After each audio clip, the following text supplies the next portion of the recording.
Hello, everyone. Welcome to the Mindscape podcast. I'm your host, Sean Carroll.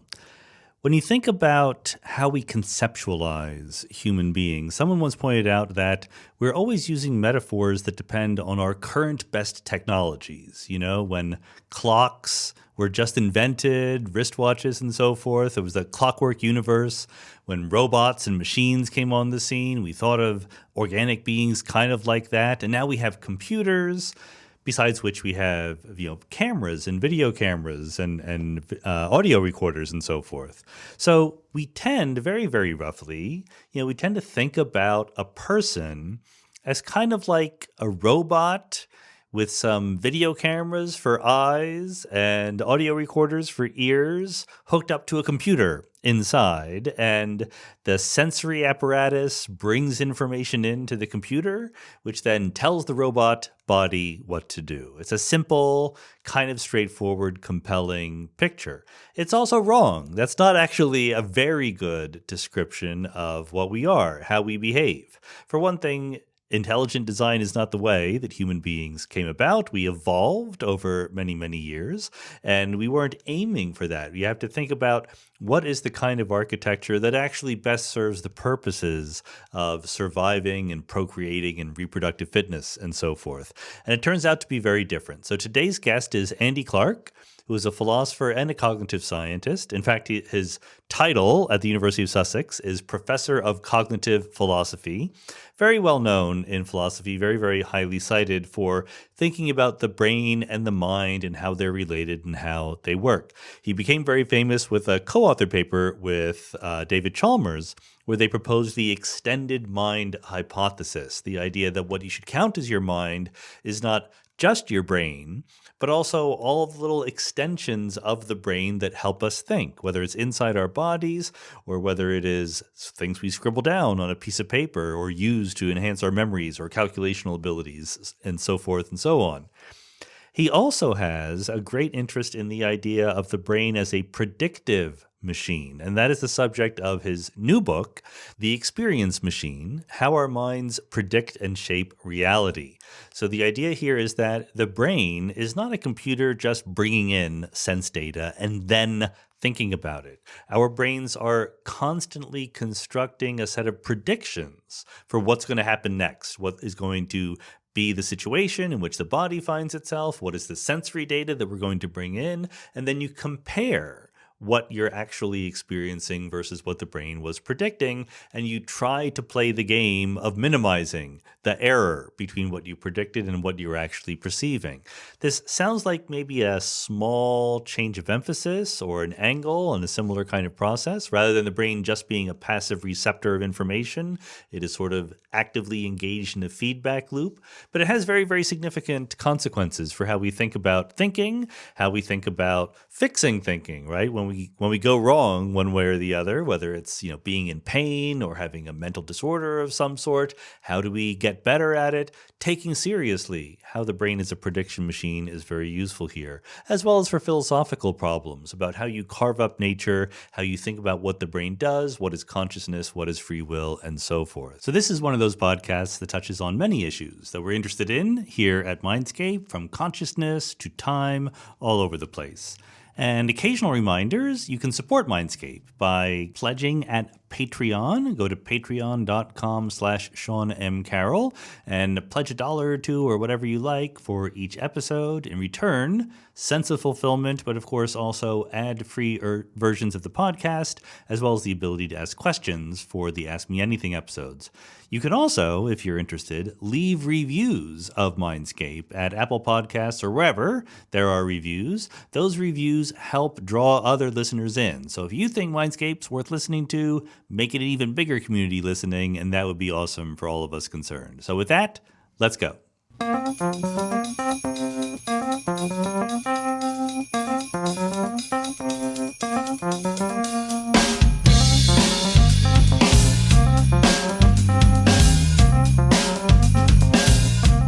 Andy Clark, welcome to the Mindscape podcast. Hey, it's great to be here. Thanks for having me.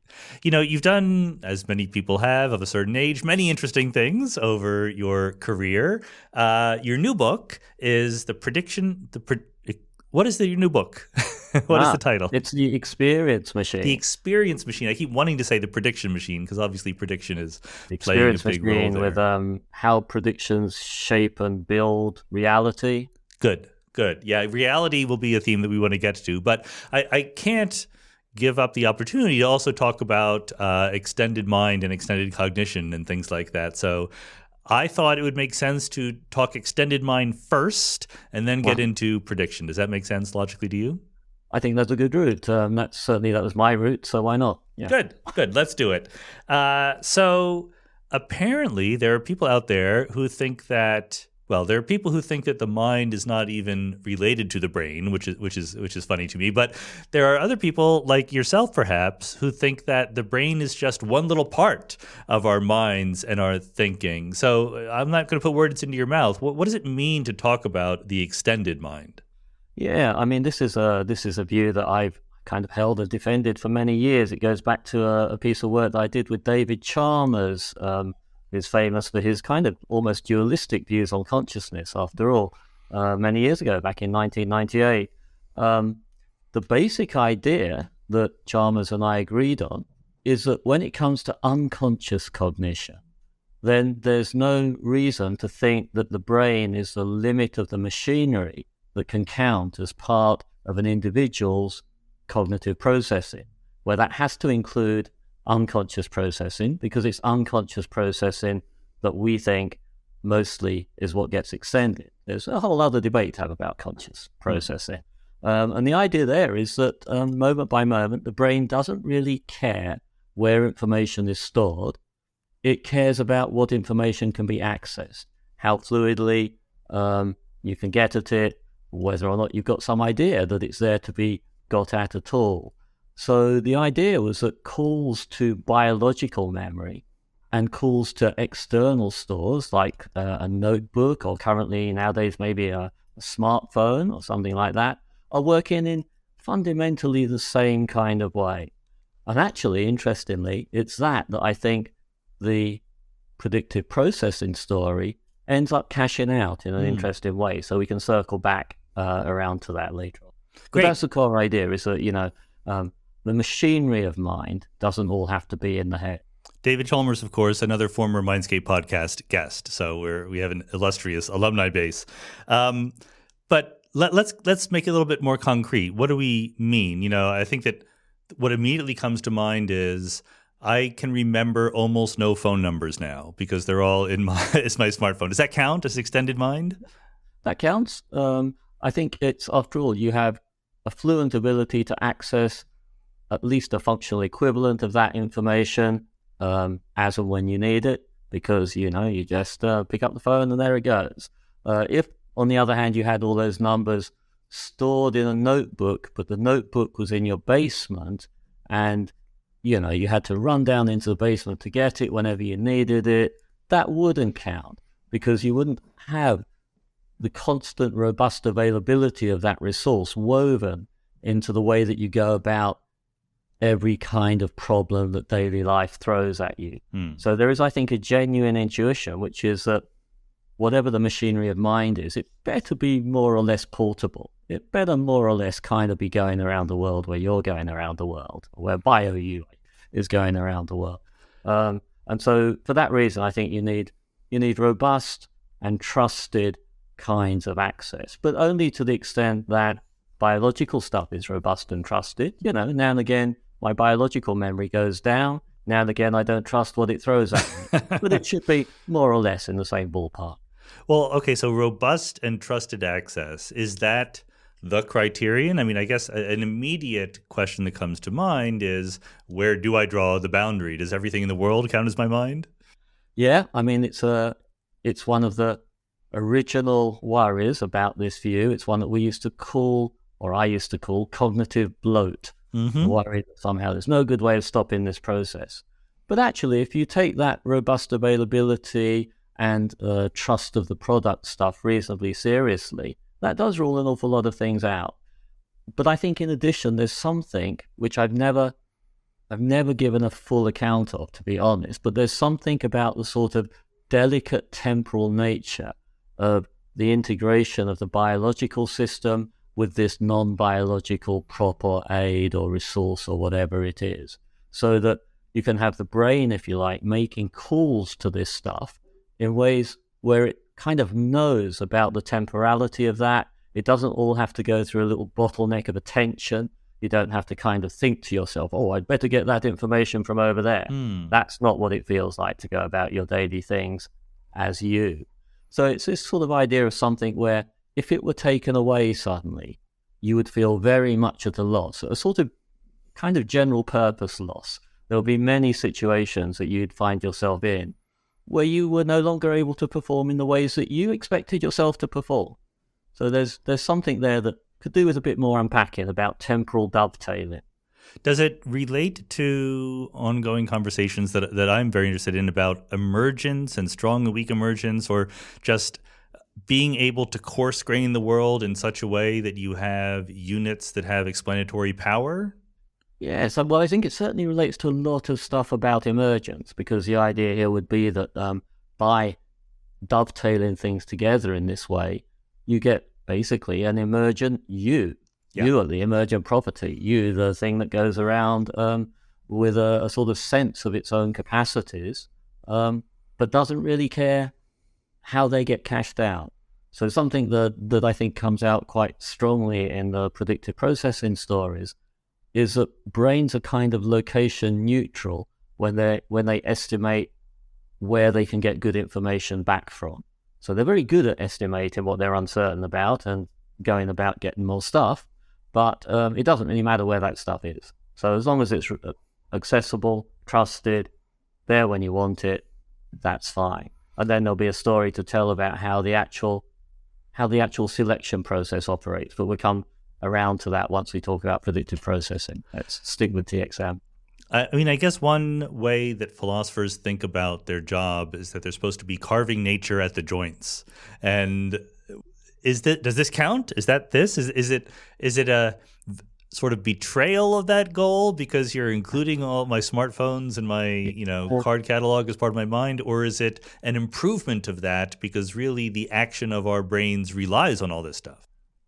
Yeah, that's a very good and very delicate kind of question. So, when Dave Chalmers and I put it forward, we tried to argue that this was as it were the right way to carve nature at the joints because of functional similarities. That said, it doesn't intuitively always seem like the right way to carve nature at the joints. So I think that we're making a decision here, and that decision, oddly enough, is in part a moral decision. So okay, I'm very much moved by the analogy with prosthetic limbs, for example. If you took somebody with a well-fitted prosthetic limb and then looked at them and said, but your basic physical capacities are just those of you without the limb, we would in a way be doing them a certain kind of injustice. And I think we'd be doing ourselves a certain kind of injustice if we treated people, say, with mild dementia that rely very much on a smartphone or on their home environment in just that kind of way. We would be sort of regarding them as less, I think, than they really are. So for me, the sort of non-moral route, the kind of functional similarity route, is a kind of stalemate because it's kind of carving nature at the joints and it kind of isn't. And then it's when you chuck the moral or ethical considerations into the pot that I think you have a strong argument that overall the best way to go is to err on the side of caution and buy into the picture of the extended mind. I bet that depends on one's definition of caution, but I think you're right. Is there an intermediate? There probably is an intermediate stance in which your whole body, your physical body, counts as what goes into cognition and the mind, but things outside the body don't. Is that a populated space in the thoughts about this? Yes, I think that is reasonably well populated. I think it's an unstable space. So I think you better go one way or the other. I think that, as soon as you start thinking, okay, if I'm using my fingers to help me count, then my fingers somehow count as part of the machinery of mind. A lot of people do feel that. I think that's true. But I think you can't think that and then simultaneously think that the constantly carried pocket calculator can't count as part of the machinery of your. So yes, I think the body is often for me, it's a very useful stepping stone, right? Because I can suck people in by getting them to agree that continuous reciprocal interactions between brain and body do a lot of what really looks like cognitive work. And, there are good examples of that from even things like the role of gesture as we speak. So spontaneous gesture by Susan Golden Meadow and colleagues have shown that it kind of eases a certain sort of problem solving. If children are forced to explain how they solved a maths problem but not allowed to gesture, they're actually a lot worse at it. So there's something going on, continuous reciprocal interaction, that is probably allowing us to somehow offload aspects of work in memory into these gestures that we stick out there in the world, which is good news for philosophers that worry about hand waving. It's just part of my thinking. Respectable cognitive task going on right there. Can we ask how this was different back in the day? Obviously, a lot of the things we've been talking about are technological or modern. So was the mind of a human being 100,000 years ago very different? I think I would say it was, despite the fact that the brain of a human being 100,000 years ago wasn't very different. So yes, I would say that the mind of the 100,000-year-old human was very different, but the brain obviously wasn't. But think of intermediate technologies before maybe we go back that far. Things like just using pen and paper. And in particular, I'd like to think about the example of sort of scribbling while you think. The thing that many of us, those of us at least old enough to have been brought up with pen and paper, do an awful lot of. And so as we try and think a problem through, we write things down. I think it was Richard Feynman who has a rather famous exchange with a historian, Weiner, I think the historian was, where Weiner said, this is a record of your thinking. And Feynman said something like, no, it's not a record, what did he say it was? It's not a record, it's working. You have to work on paper, and this is the working. And I think there he had an intuition that this isn't just offloading stuff onto a different medium. This is actually part of a process that solves a problem. Do we see this then in other animals? I mean, I presume the answer is yes, but is it more or less dramatic depending on the species? Yeah, I mean, I think we humans do this to a really ridiculous degree, and it's because we invented symbolic culture. Somewhere along the way, we came to create these arbitrary systems of recombinable elements that we could then, re-encounter as objects for perception. So creating these sort of structured encodings of, in some sense, our thoughts and ideas and putting them out in the world is a huge opportunity for any creature that is a good information forager, any creature that is very good at reaching out into the world to resolve some of its current uncertainty. And once again, that's a theme that we'll loop back to later on. So humans do it a lot more. Other animals do it too. I don't think it's a purely human thing. It didn't just suddenly arise. If you have a chimpanzee or an orangutan, better example, that constantly uses a stick to gauge the depth of rivers before going into the rivers, I think there's enough of a sort of weave-in and robustness for that to count as part of a sort of extended cognitive loop. I guess I'm very interested in phase transitions, small changes in things that allow enormously different capacities, et cetera. Clearly, the ability to think and communicate symbolically was a big one. It opened up things. But I guess what you're saying is one of the things it opened up is not just we can think more abstractly or generally, but we can think in literally different ways because these symbols allow us to more easily offload some of our cognition. Yes, I think that's right. I think that one thing we can do is we can use one of our biological capacities in very, very different ways, and that capacity is attention. So when we put something out into the world in that sort of way, kind of clothe it in materiality, that lets us attend to it in a whole bunch of different ways. And interestingly, I think by doing that, we can often break the grip of our own sort of over-constrictive internal models of what kind of thing it is and how it might behave and how you might re-engineer it. So even think about something like designing a new training shoe or something. If you build a big scale model and then you start looking at it and poking it and prodding it, you can come up with all kinds of ideas that you wouldn't come up with just by kind of sitting down and trying to imagine all that in your head. So I think we're unusual in that respect, but it's a great power of us being perception action machines, that we can really make the most of this. And then you look at current, more disembodied AI, they've got really no use for this kind of strategy. The way they work is just not such that they're going to start putting stuff out into the world and then poking and prodding it just to think better. They might do that for all kinds of other reasons. But is that their fault or ours? I mean, we haven't really given them the capacity to do that.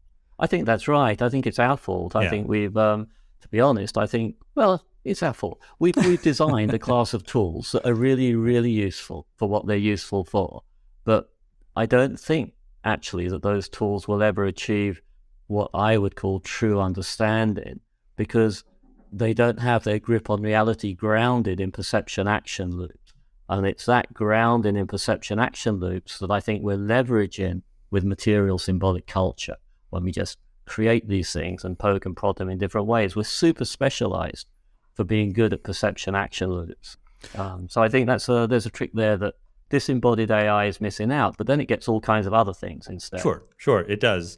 But okay, I'm just gonna download a little bit, because what you just said sparked several ideas, and it's prefiguring things we'll get to later. But two things: one, an idea I heard more than 10 years ago, that attempts to make AI systems suddenly work much better when you put them in a robot that can go out there and interact with the world.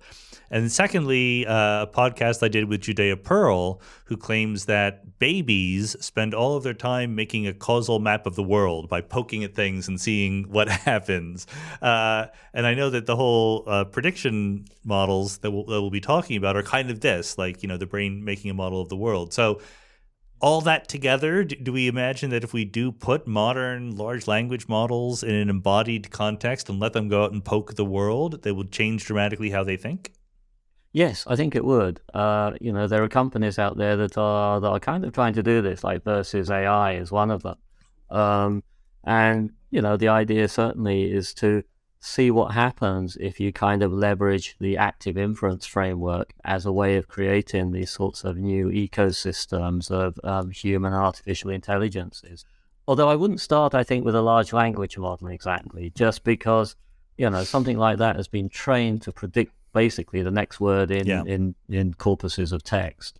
And that's a very funny place to start if what you want to be is a perception action machine. It seems much more like developmental trajectories where you start without that huge body of nonetheless maybe relatively shallow successor item information. You want to learn basics about causation and flow, and you probably want to understand those things in a way that is more grounded than it would be if you just knew how all the words about causation and flow tend to follow one another. It sounds like This is an empirical question. It remains to be seen. It might be that if you bung a large language model in a good enough robot, that it's just like giving a baby a super head start or something. But it does sound like you might be at least sympathetic to the idea that I've had some people on the podcast advance, that AI would be better off if we didn't just dump large data sets into deep learning networks and instead also poked and prodded the AI to have a symbolic representation of the world. Yes, I think that's right. I think I do agree with that. I think if our goal is not good tools to think alongside, but rather something like artificial general intelligences, so colleagues, if you want to build an artificial colleague, then I think large language models are not the right place to start. But if you want a really lovely tool that can do an awful lot of work and that you can work with, then they're really interesting. Honestly, I don't want an artificial colleague, but an artificial graduate student or postdoc would be very, very helpful. So, or someone who could answer my email. I guess it would be weird not to ask the obvious question. I get annoyed when sometimes my philosophy colleagues seem to claim to have an immediate and obviously true view of what is natural and real in the world. But maybe I'm going to do that right now by saying, I feel like I'm inside my body. I feel like the I, myself, is located maybe even in my head. So is that just I have old intuitions that haven't quite caught up to the modern world? No, I think that that's a valid intuition, if you like, because I think that we infer that we are wherever it is that the perception action loop is closing. And I so see. we're basic, we're perceiving the world and we're launching interventions and we're receiving the effects of those interventions. And that's such a fundamental part of how we learn about things. I think it's no surprise that that's where we think we are. Notice that that's where we think we were, even if part of our brain was located in a nearby cliff top communicating wirelessly with the rest of the brain. Right. We'd still think, oh, this is where the perception action loop is closing, this is where I am. Dan Dennett has a beautiful old philosophical short story called Where Am I?, where he plays with that idea where there's someone whose brain is in the cliff top and they think they are closing perception action loops using a body in the world. But then at some point, it gets cut off and suddenly they think, oh, now I'm claustrophobically stuck in the cliff top because they knew their brain was there. Anyway, it's a beautiful story. No, that is very interesting. And okay, so we might as well dig into this phrase that you're using over and over again, the perception action loop. And I think the word loop crucially important there, right? And maybe the way I like to think about it is, and perhaps this is true because of technology, but we have a naive metaphor for how the brain works as kind of like there's a video camera with a computer hooked up to it, right? It just taking in our sense data, processing it, and doing something. And a big part of your message is, no, it's really not like that at all. Yeah, no, that's exactly right. I mean, let's think about one way in which it's not like that. If you think about something like running to catch a fly ball in baseball, where you're kind of running to try and catch this ball that's flying out there, the way to do that isn't to take in all the information about the flight so far and then plot where you think the ball's going to go and then tell the robot you, as it were, go over there. Instead, what you do is you run in a way that keeps the apparent trajectory of the ball in the sky looking motionless as you look up there.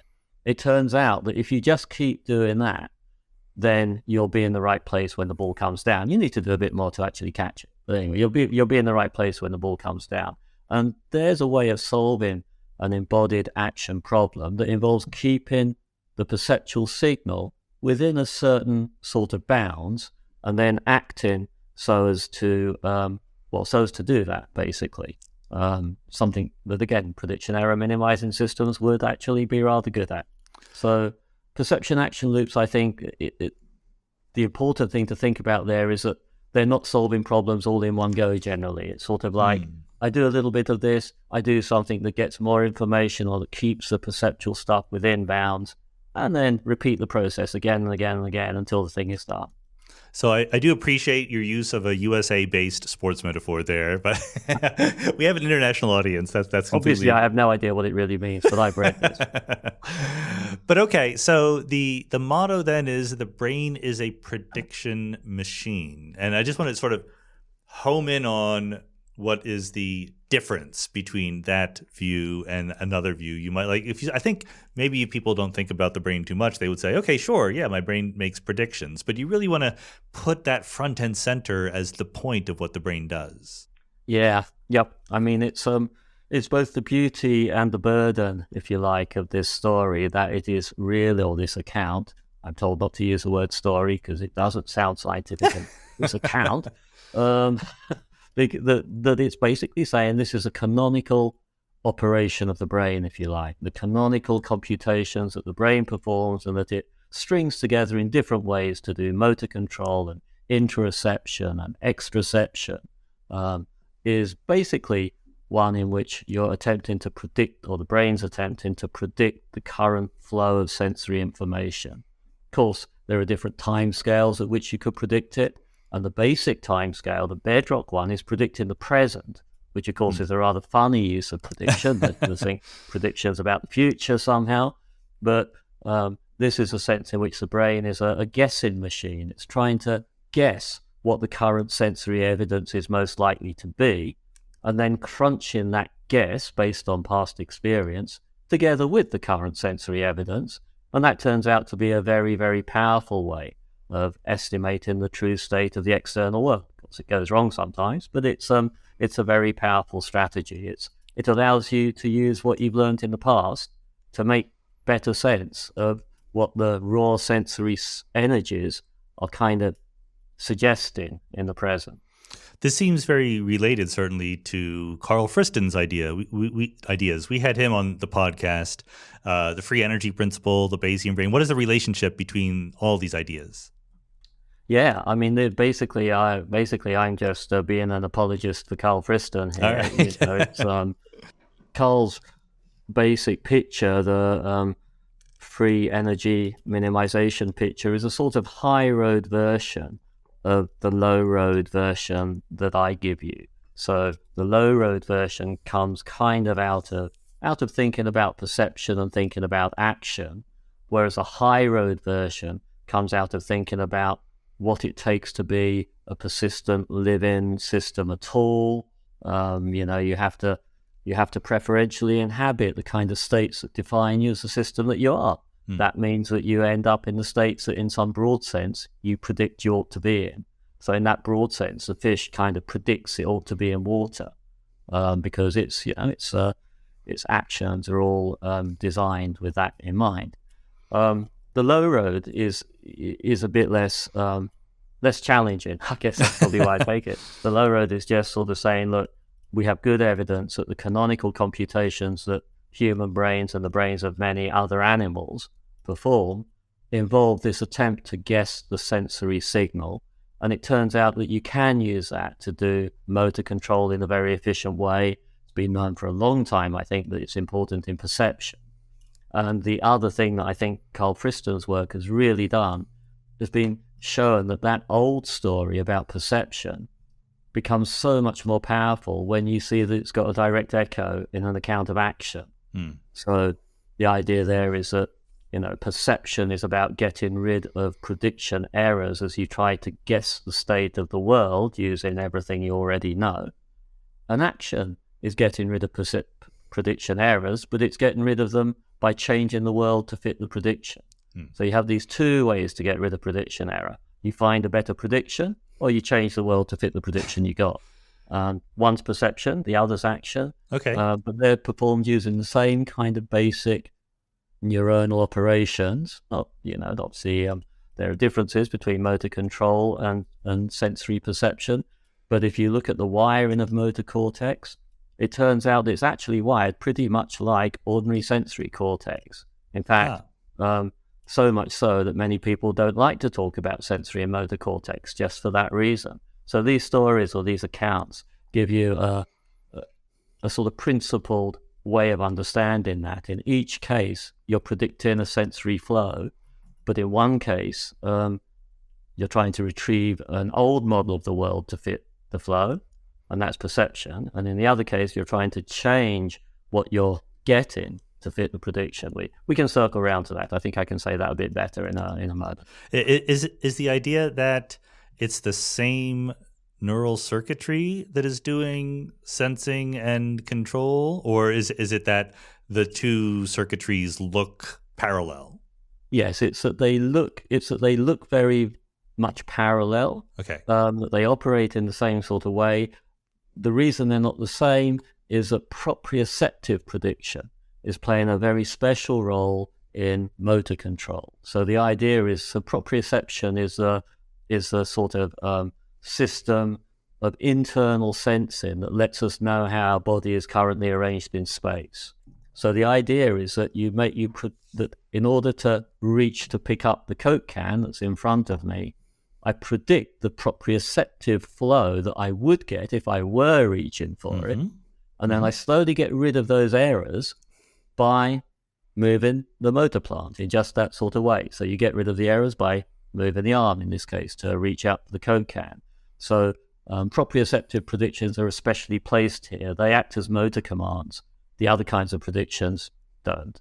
So it's I hesitate to use the word think here because thinking and cognition and thought all have technical meanings that are slippery to me. But the idea is that your brain sort of thinks intentionally or unintentionally that your arm is somewhere slightly different than it is, and then the muscles move it to make that more accurate. That is one way of putting it, and people have put it that way. So some people have said, look, you've got to kind of lie to yourself here. The brain's got to lie to itself. It's got to ignore all that good information that says that my arm isn't moving.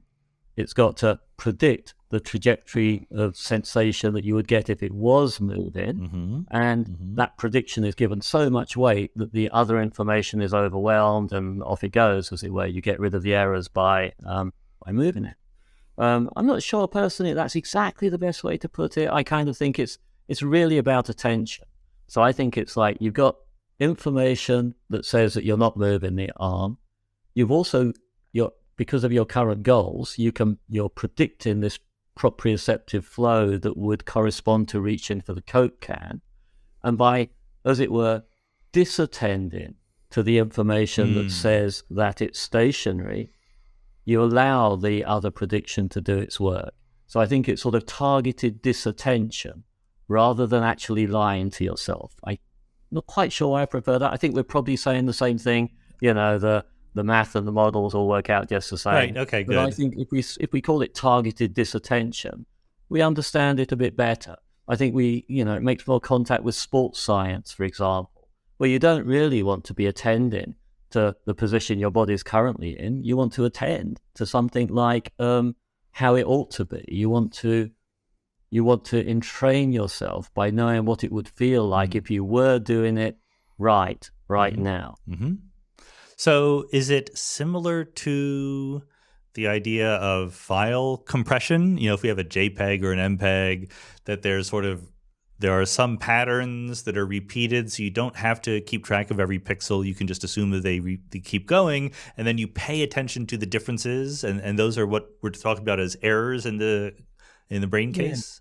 That's certainly correct. When we come back to thinking about perception, and something like that is involved in action too. But it does seem like it's easier to think about that bit in the case of perception, where the idea would be that I predict a current sensory flow, and it's only the errors in that prediction that then need further processing. So, if I think I've woken up in my bedroom and I predict a certain sensory flow, and as I turn my head around, I'm not getting any information that corresponds to that, I might have to go scrabbling or use these prediction errors to retrieve the information that actually I'm in a hotel room and it's going to look pretty different.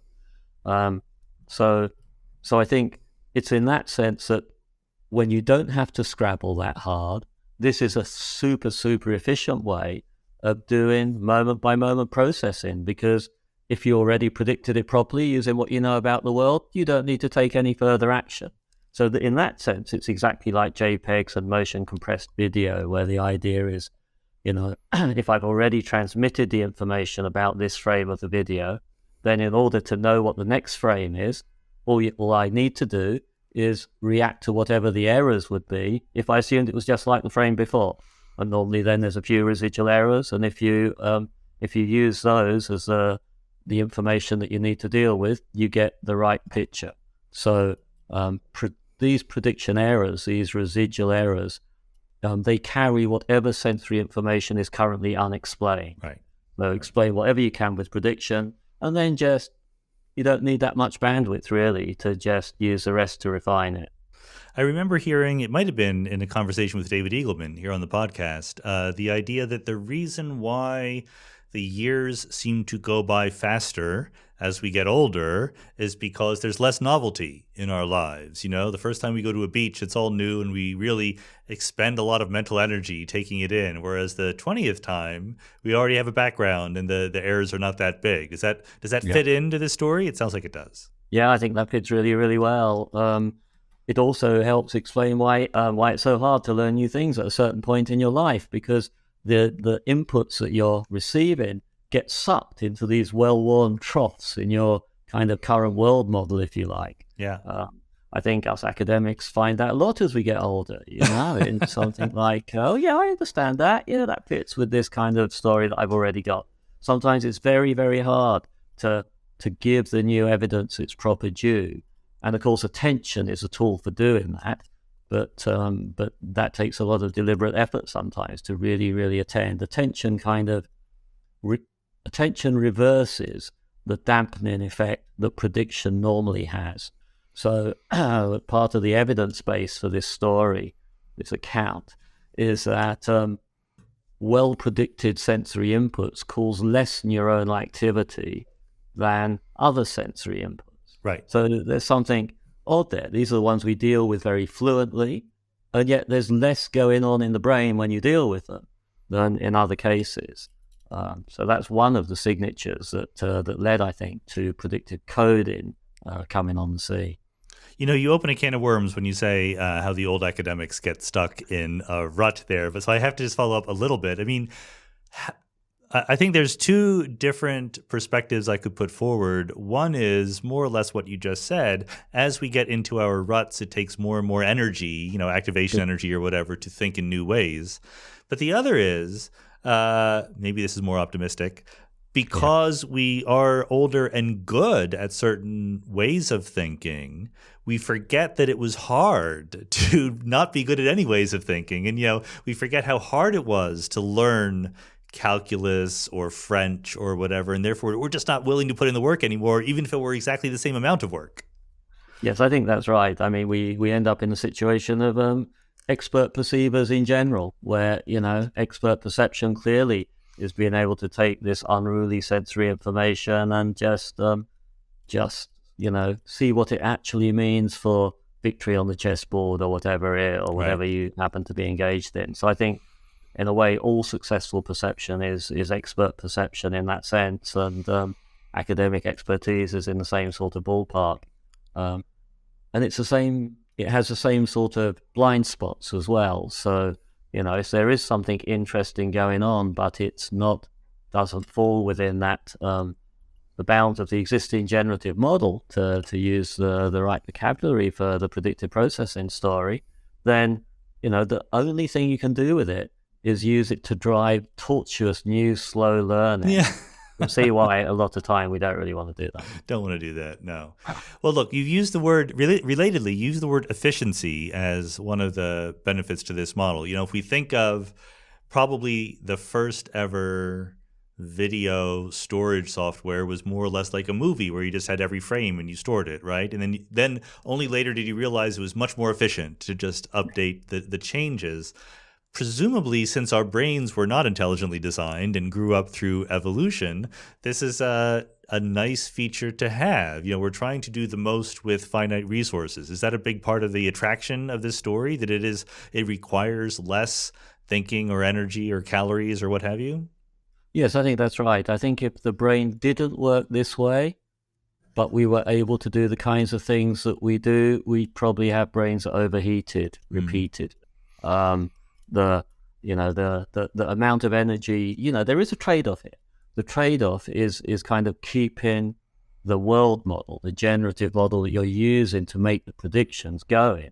And that, of course, is a big metabolic cost. That's kind of the cost that is being, whose signature you see in spontaneous cortical activity. There's this stuff going on all the time. The kind of, think about the resting state work from Rakel and others as well.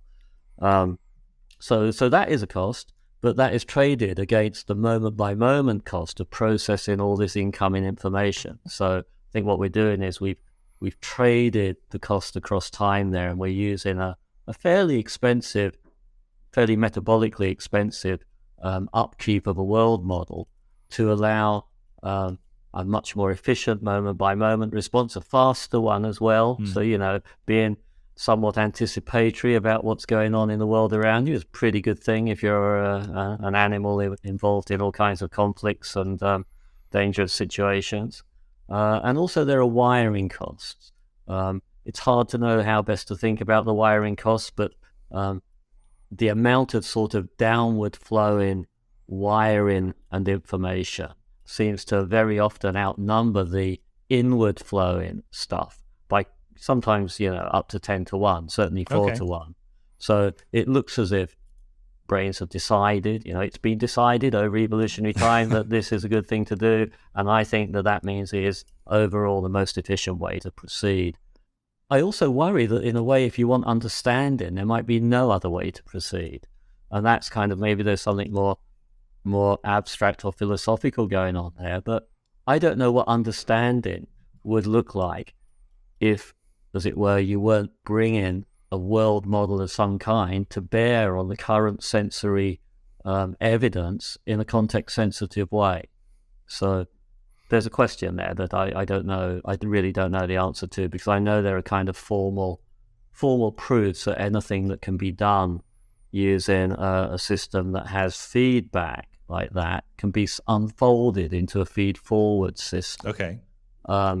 Maybe the upshot there is, well, maybe you could unfold us into a feed-forward system for a few bits of processing or something, but it would require a huge brain and a ridiculous amount of energy.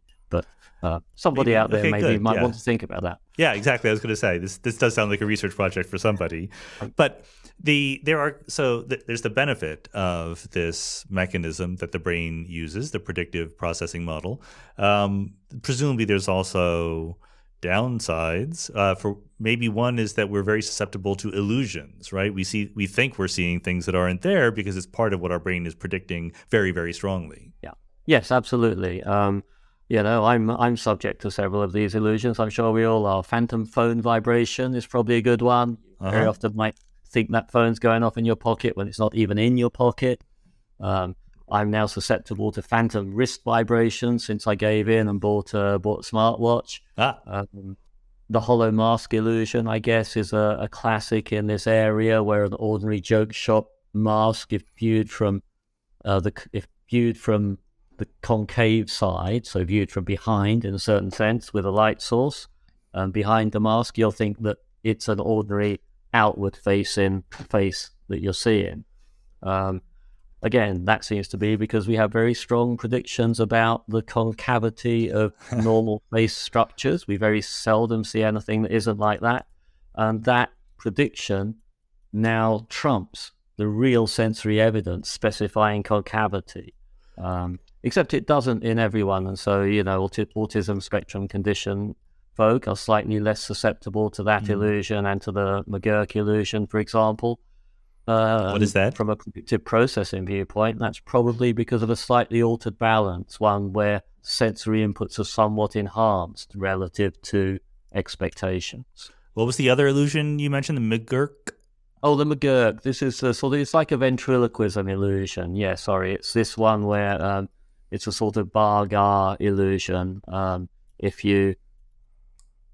There is a sound which you can be played such that if the lips are moving a certain way, you'll hear it as gar, and if they're moving a different way, you'll hear it as bar, but it's exactly the same sound. Exactly the same sound. So it's not entirely clear whether that's an illusion or something else. It's hard to know exactly where the boundaries of illusions and other kinds of inference lie. I mean, these kind of optical and auditory illusions almost seem fun and benign, but presumably we can take the basic picture that there's an enormous amount of information coming into our senses at every moment, and we can't possibly process it all. Therefore, we filter it, right? We filter it to fit our perceptions and then correct for the errors. That must also work with abstract concepts or news items just as much as pictures that we get through our eyes. Yes, I think that's right. So, there is a tendency to not just to see what we expect to see, which can be very damaging too, but sometimes to read what we expect to read. Well, by read there, I mean sort of read into a text what you expect to be learning from that text. I think many of us do this, so in fact all of us probably do this when we read news articles where it looks like they're saying something that we're very much either sympathetic to or opposed to. But maybe when you look at that text again, or you go over it with a fine-tooth comb, or you look at it with someone that's got a different perspective, you realize that's not really in that text. It's just what I brought to bear in some way. In the visual case, Louis' Lisa Feldman Barrett has this lovely but very, very scary example of the way that interoceptive predictions about your own bodily state are getting perhaps crunched together with extraceptive, ordinary sensory information in ways that could perhaps give you experiences where where an object that is reached for in a dark alley might actually appear to you as a gun when really it's just a smartphone. In much less worrying and sort of more controllable cases, you can show that if you give people false cardiac feedback, so you make them think their heart's beating faster than it is, then a face that would otherwise look neutral to them is judged to be an angry face or a worrying face. So it does seem as if we're using internal information to help make the predictions that structure our experience of the external world. And so, that's something that can go right or go wrong as well. So we end up seeing what we expect to see and maybe even believing what we expect to believe in some sense. Yes, I mean, there is a sort of, some people say seeing is believing, but in these cases, believing is kind of seeing. And maybe in these interoception cases, feeling is seeing as well. That's the way that Feldman Barrett puts it. Another former Mindscape podcast guest, I got to say, Lisa Feldman Barrett. Are there therefore features or things out there in the world that we are systematically bad at perceiving because of this way that we process information? It's a lovely question and one that I haven't thought about. So things that we just, all of us, tend to miss because, I suppose the most obvious answer there is unusual events. You will have seen the footage of the gorilla walking across the scene where you're trying to count the passes of the baseball. This is work by Simon and Chabris.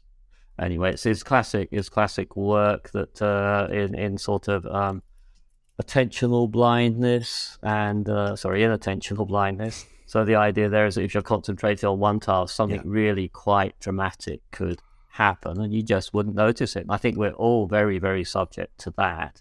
So outliers, I suppose. Predictive brains are tuned in to patterns that have helped them solve problems before. And so whenever we're confronted with an outlier situation, we're likely to miss it unless for some reason we're attending right there. But why would we be? Because attention is driven by where we expect the good information to be. And this is why, for example, expert drivers are very, very good at a lot of things, but they can miss a cyclist if they're approaching a roundabout from entirely the wrong direction, somewhere that, no one comes from that direction at the roundabout. So there's a lot of these looked but didn't see, as they call them, accidents, where people might even move their heads in that direction, but if it's that unexpected, they just don't see what's going on. Presumably these are all quantitative questions. I mean, if something is blatant enough, we're going to see it even if we didn't predict it. Is that fair to say? I think, yes, that's fair to say as long as we're able to attend to it. So it needs to be able to. And some things will try and grab our attention. So like a loud noise. If a really loud noise, like those scaffolders I had out my window earlier, happens, then that will grab my attention. Unless I'm really, really desperately focusing all my attention somewhere else, as I might be. So if you think about stage magic is a really nice case where rather dramatic things can suddenly appear on stage, and most people don't notice them because attention has been so very, very carefully controlled by the magician. So because attention is up in the weighting on either specific predictions or prediction errors. So it's a really, really super important part of the predictive brain story, this balancing act that is varying moment by moment. That's a great example. I like the idea that professional illusionists are just leveraging the fact that our brains are predictive processors. That's true. Yeah, no, there's a beautiful book. I can't remember the title now, but it's by Luis Martinez, and it is a book written by neuroscientists about stage magic, leveraging the picture of the predictive brain as a way of understanding a lot of it. Very, very good. Okay, so let me then put on the skeptical hat just a little bit. This is similar to questions that are raised for Carl Frisson, et cetera. Look, if our brain is trying in some sense to minimize prediction error, can't it do that best by not collecting any data? Just by, hiding away and being completely unsurprised because we never leave our room? Yeah, I think that's such a nice worry to have, because it leads right into this hugely important dimension of interoceptive prediction and artificial curiosity. So let's maybe talk about these things for a moment. So there's this sort of worry that is sometimes called the darkened room worry, that the best place for a predictive brain to be would be to lead us into a dark corner and just keep us there. So all of those sensory inputs, they just keep on coming just the same. You predict them perfectly, but you wither and die. Now, we don't do that, obviously. Does that mean the predictive brain story is wrong? Obviously, I don't think so. I think what it means is that there's more to the predictive brain story than just bringing extraceptive sensory information into line with predictions. We're making all these interoceptive predictions all the time. I'm predicting the state of my own body. I'm predicting, for example, that I should at all times have sufficient supplies of water and glucose, for example. Mm-hmm. And then action is automatically taken, not when I don't have enough water or glucose, but long before I don't have enough water or glucose. So, if you start to feel thirsty, that will be happening before you've reached the point at which you're going to wither and die without water.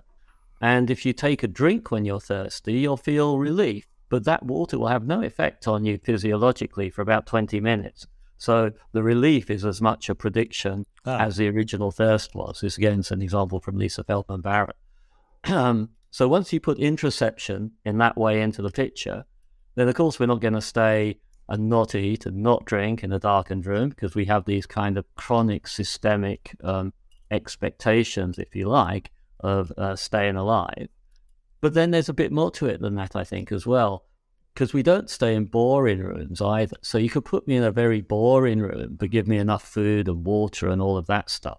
And I wouldn't like that very much either. I might even start to do things. I might start to play games by drawing on the wall or something like this.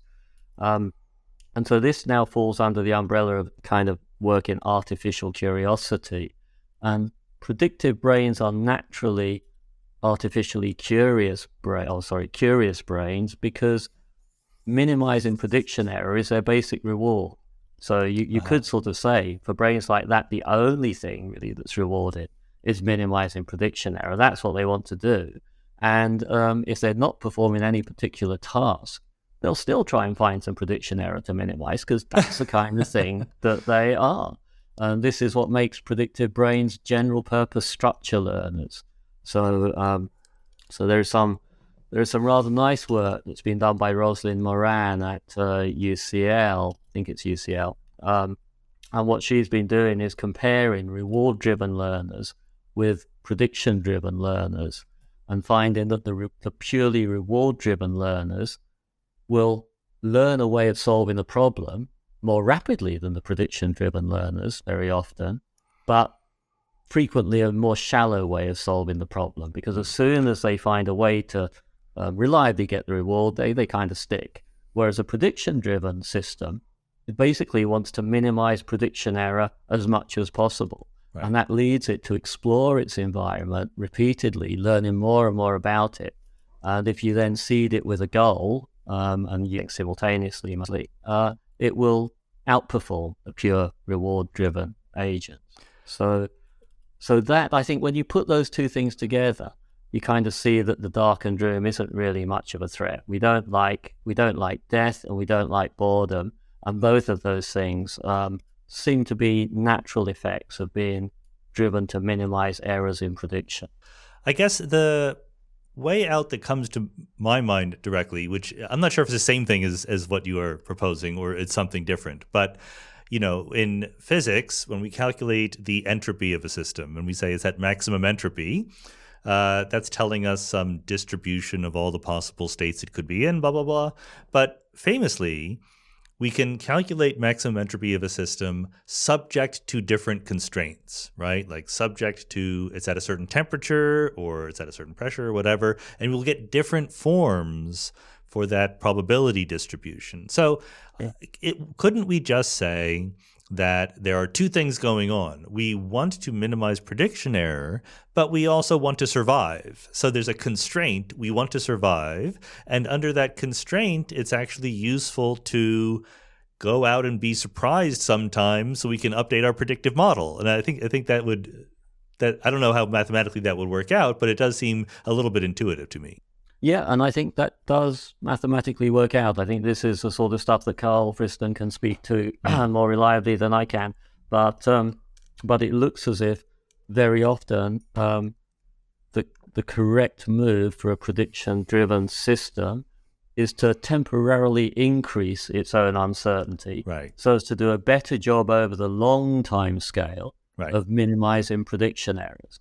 And that looks like the value of surprise, actually, and that I think we artificially curate environments in which we can surprise ourselves. I think actually this is maybe what art and science is, to some extent at least. We're curating environments in which we can harvest the kind of surprises that improve our generative models, our understandings of the world, in ways that enable us to be less surprised about certain things in future.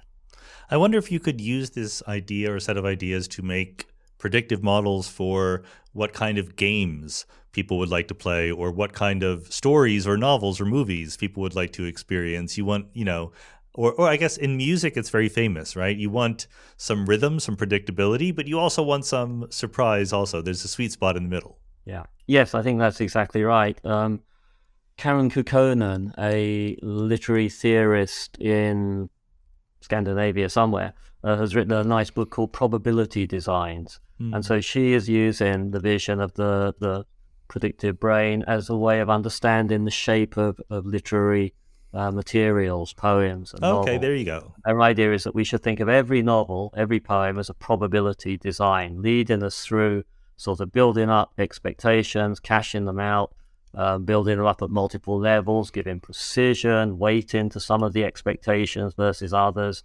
And clearly, this makes sense of music as well. There's an awful lot of that going on in music. And probably it applies to all sorts of things, even like roller coaster design, I imagine. It's exactly that. A roller coaster is a kind of probability design. What's interesting is how we get surprised again and again, even if we ride the same roller coaster or read the same novel or listen to the same piece of music.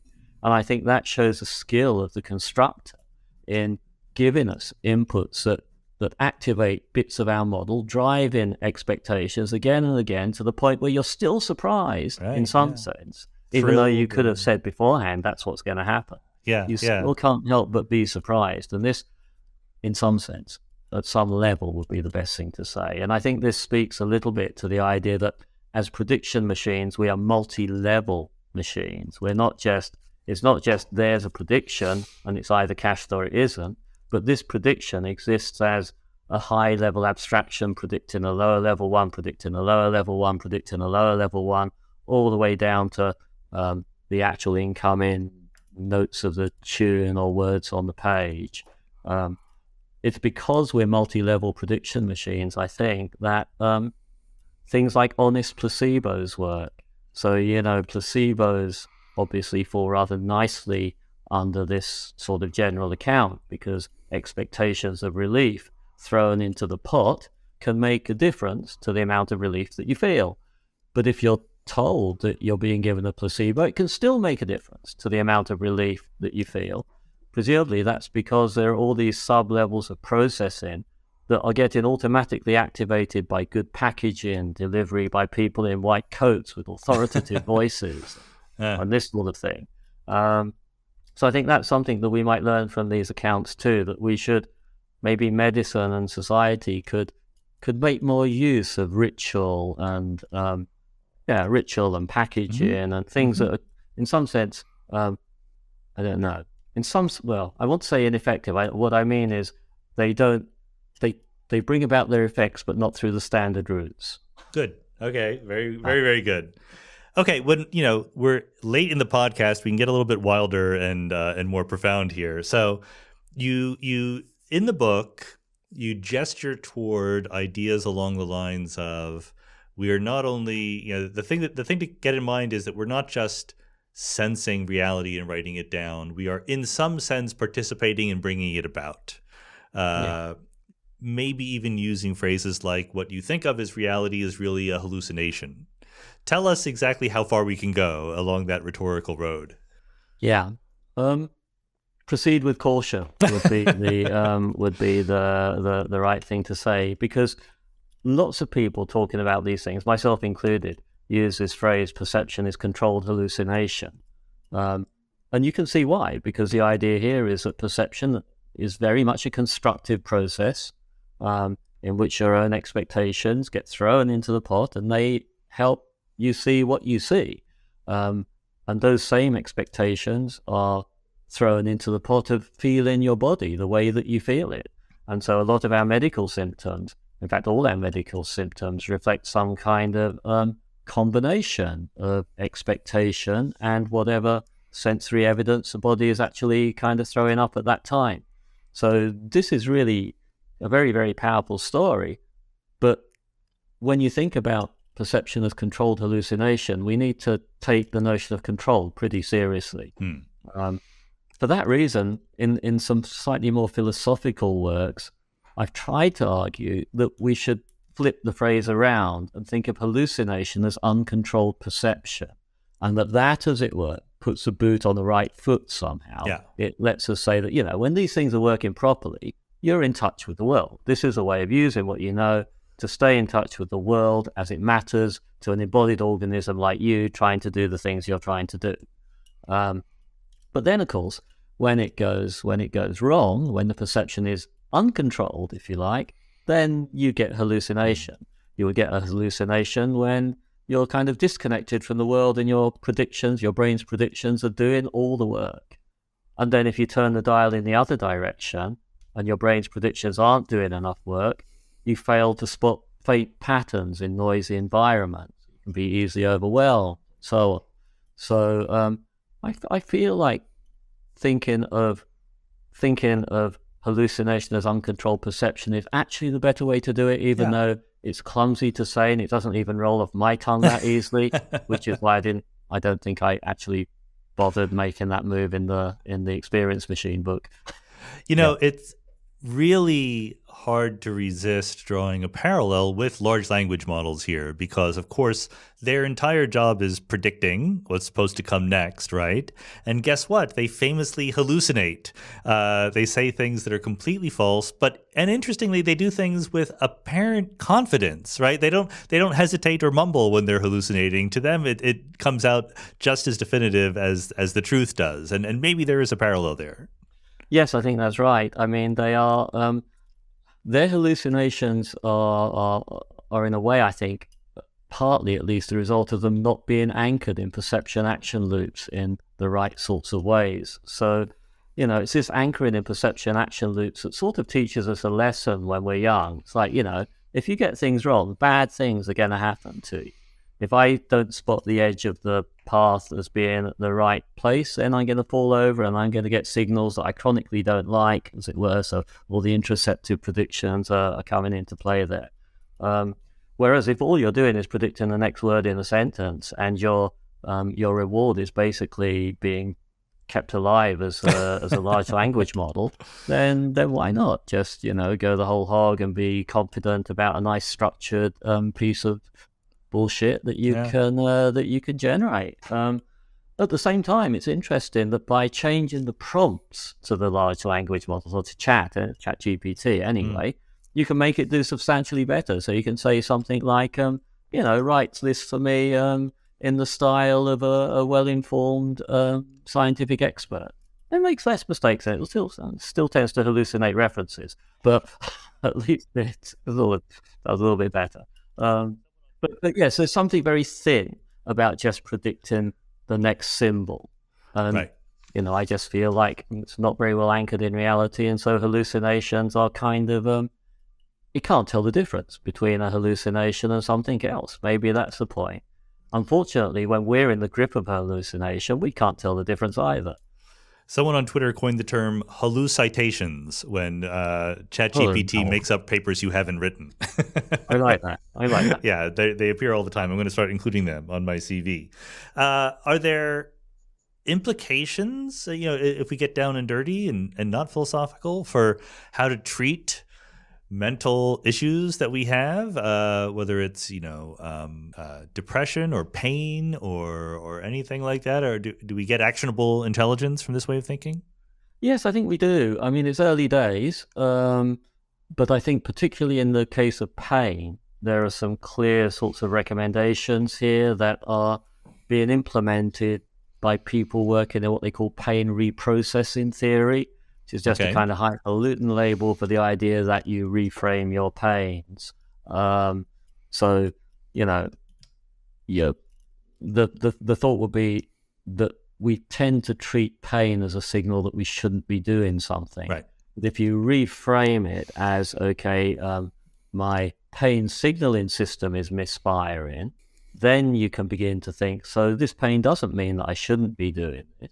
And it turns out that if you get people involved in those regimes, they start to be able to do a bit more because they're not scared of stopping because of the pain.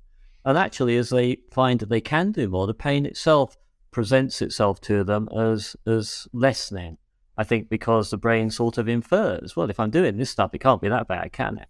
So there's a kind of virtuous cycle that replaces the vicious cycle that was there before, which was, this is going to hurt, so I'm not going to do it. And then if I do start to do it, it really seems to hurt, I'm not doing it.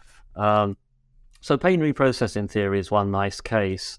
I suppose self-affirmation is another case. The idea Yeah.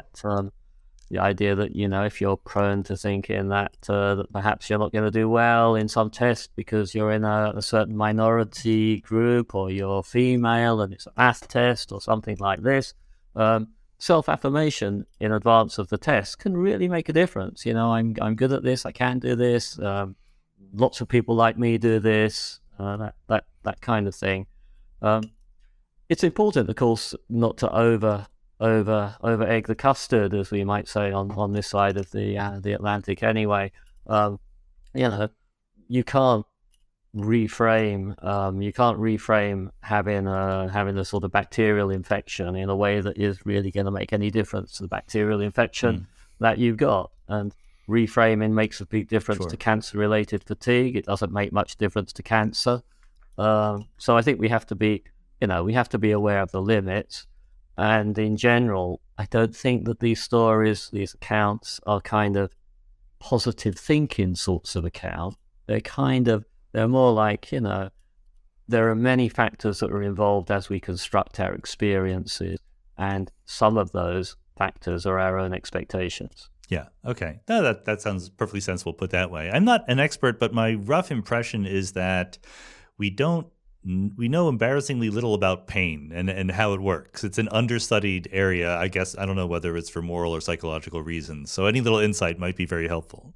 Yeah. Yes, I agree. And I think that pain research is actually moving into some very, very interesting stages now as we understand more about the ways in which people's own expectations make a difference. So even where there's a very standard physiological cause, people's experiences of their pain vary tremendously. And even within a certain individual, their experiences vary tremendously from context to context and day by day in ways that just aren't tracking the organic as well. I don't like this word organic. There's always something organic going on. Aren't tracking the sort of the standard cause. So what's probably happening is that different contexts are activating different expectations of pain or disability. And without the standard organic cause changing in any way, that's making a difference to how you feel and what you can do. I actually just realized I forgot to ask a crucially important question earlier. We had Janan Ismail on the podcast a while back, and my new colleague at Johns Hopkins, and talking about physics and the arrow of time. And through talking to her and through talking to other people, I have this vague idea of why we think that time flows, why we have the sense of time passage, and it's because we are constantly predicting a moment in the future and also remembering a little bit in the past and updating, right? And the updates happen in one direction of time, and that's what gives us this sense of flow or passage. Given your expertise, does that sound at all on the right track? Yeah, that sounds like a really nice story to me, or account even. There's an account there waiting to happen. I like story. Go ahead with story. It's I mean, it reminds me a little bit actually of Husserl, the kind of classic philosophical phenomenologist who had this idea that experience is this sort of this thing which is rooted in the past, but always looking towards the future, and the present is this sort of just a kind of just where those things meet. Whether I don't know what really gives us the arrow of time. That sort of sense that the idea that you can't sort of unscramble the egg or whatever it is, it's not obvious to me quite why my prediction machinery is kind of what's delivering the fact that it looks like I really can't recreate the egg from the scrambled.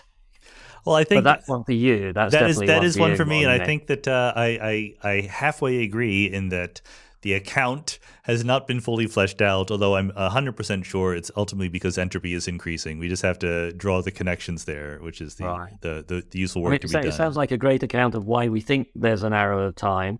Yeah, why we feel it, right? Why that's part of our image of the world. Okay, so then the last question is the flip side of the pain question. There's this idea called the hedonic treadmill, which I think some people has said has been discredited, but the idea that we get happy not because of our overall welfare, but because of changes in our welfare. And if we win the lottery and now we're rich and living in luxury, soon we have exactly the same happiness as we had before. There are challenges to this view, so I'm not even sure if it's true. There's a replication crisis in psychology. Everything is very hazy to me, but it does seem compatible with the whole predictive modeling view of what the brain is doing. If what we're doing is constantly predicting what's happening next, then can happiness be understood as noticing that our prediction was a little pessimistic and things are actually a little bit better? Yeah, that's interesting. I haven't thought about this, but it sounds like it should fall rather neatly into place with this sort of dampening of the well predicted. So the fundamental starting point for a lot of these accounts was that the neuronal response to well-predicted sensory inputs is dampened.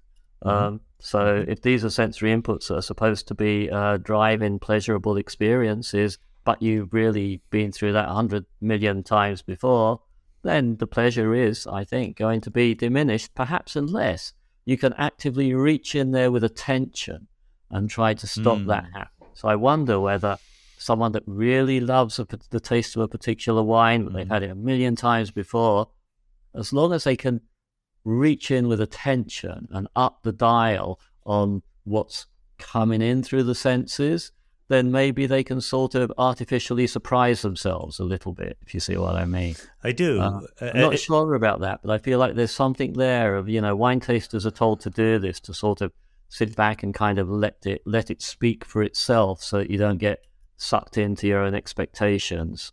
But now it brings up questions. I know I said it was the last question, but there's an issue here of high versus low pleasures or simple versus subtle pleasures, right? I mean, I'm a big wine fan and I absolutely do get pleasure from very fancy, complicated, sophisticated wine because I can't afford to have it too often, so that it's not boring to me. But I also get pleasure from like the perfect slice of pizza, which is very simple and predictable and whatever, but I get that comforting pleasure. So now I'm not sure what to think.